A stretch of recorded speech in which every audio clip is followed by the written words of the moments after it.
BQ prime Hindi के दर्शकों को मेरा नमस्कार। मेरा नाम नीरज शाह है। मैं BQ प्राइम का एग्जीक्यूटिव एडिटर हूं और इस वक्त हमारे साथ जुड़ रहे हैं मार्केट के बारे में अपनी राय देने के लिए एक बहुत ही दिग्गज इन्वेस्टर जिनको बोथ सेल साइड और बाई साइड दोनों का बहुत अच्छा एक्सपीरियंस है। गौतम त्रिवेदी जी नेपियन कैपिटल चलाते हैं और हमारे साथ जुड़ रहे हैं। गौतम, हमारे साथ जुड़ने के लिए बहुत धन्यवाद।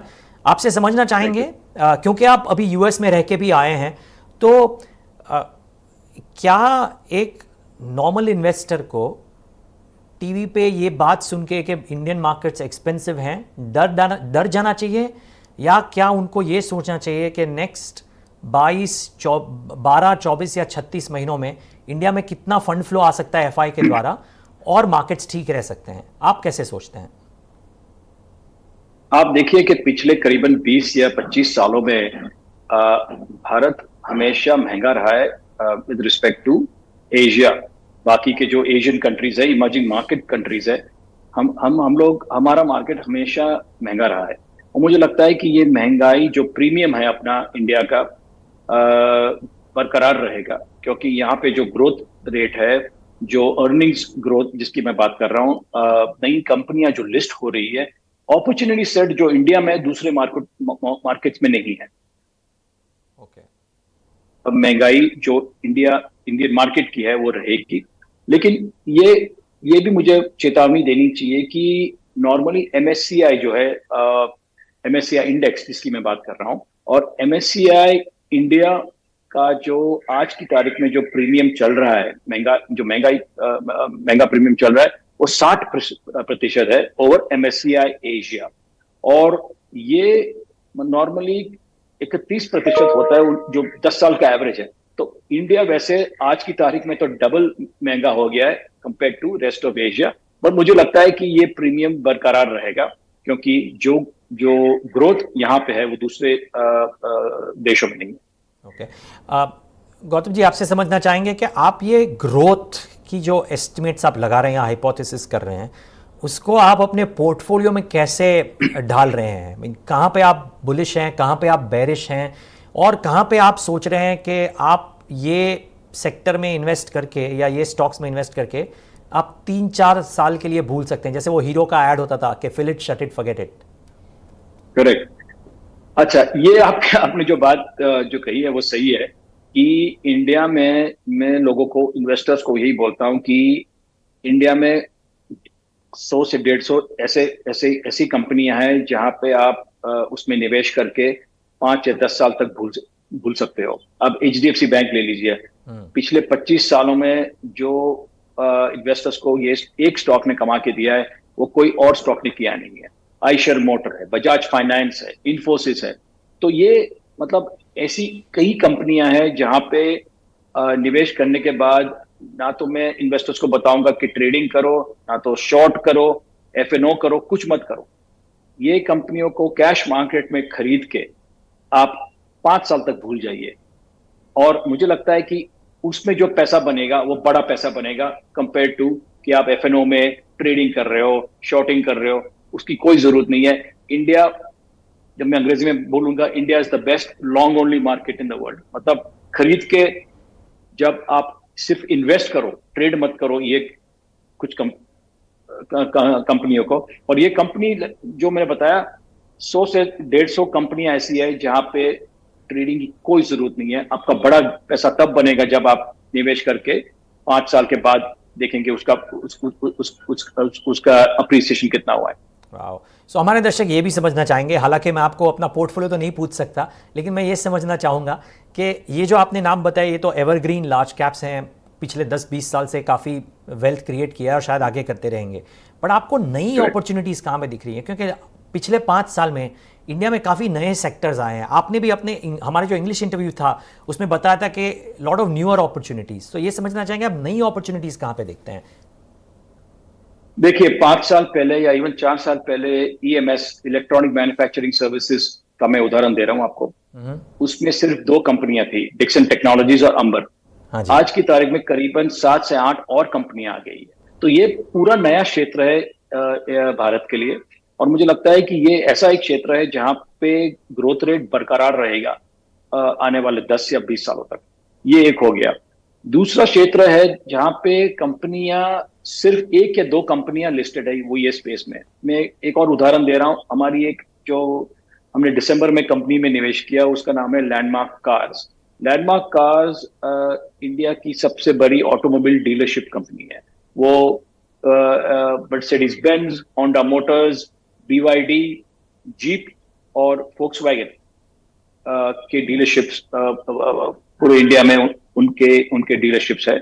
और आज की तारीख में भारत में सिर्फ एक ही कंपनी है जो ऑटो डीलर है, जो लिस्टेड है।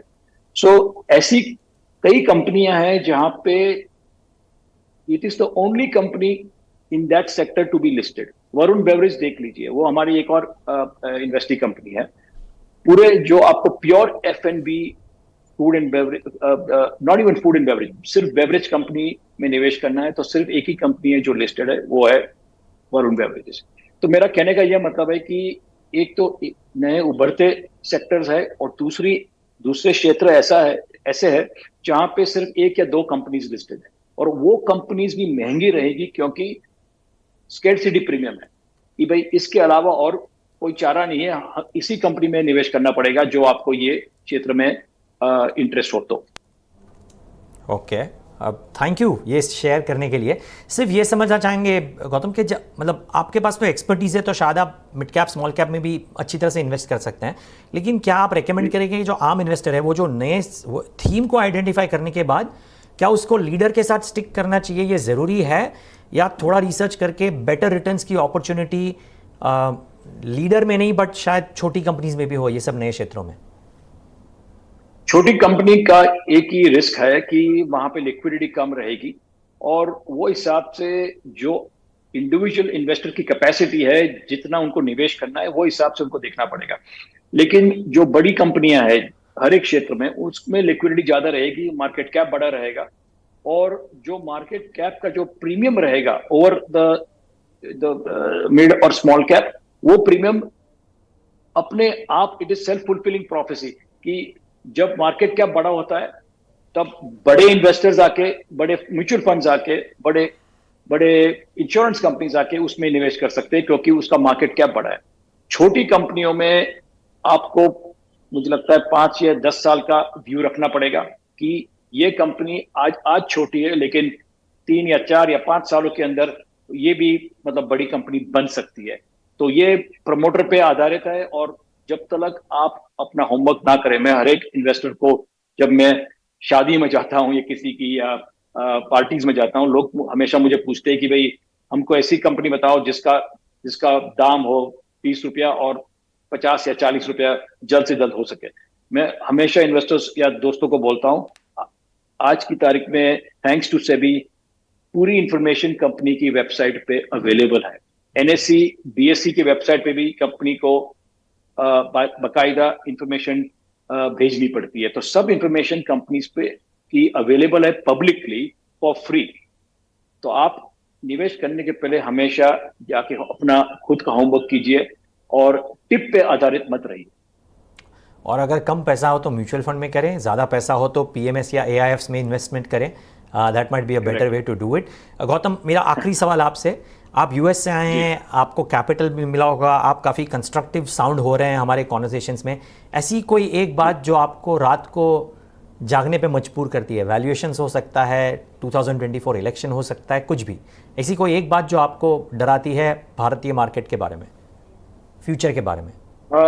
मैं एक की नहीं बात करूंगा, 2-3 की बात करूंगा। एक तो रहेगा कि जो US में रिसेशन जिसकी बात चल रही है पिछले 1 साल से, जब मैं वहां था 1 महीने के लिए, मैंने तो कोई रिसेशन की संभावना देखी नहीं। महंगाई इतनी बढ़ गई है वहां पे, आप कॉफी लो या न्यूयॉर्क से लॉस एंजलिस की फ्लाइट लो, सब महंगा हो गया है। तो ये जो US रिसेशन की बात चल रही है पिछले 1 साल से, और आज की तारीख में भी इकोनॉमिस्ट या रिसर्च एनालिस्ट से आप बात करो, करीबन 65% प्रोबेबिलिटी है US में रिसेशन अभी भी हो सकता है। तो ये होगा नहीं होगा, ये प्रॉब्लम नंबर 1 है। और ऑफकोर्स जो हो भी गया उसका इम्पैक्ट पूरे विश्व में होगा और इंडिया में भी होगा।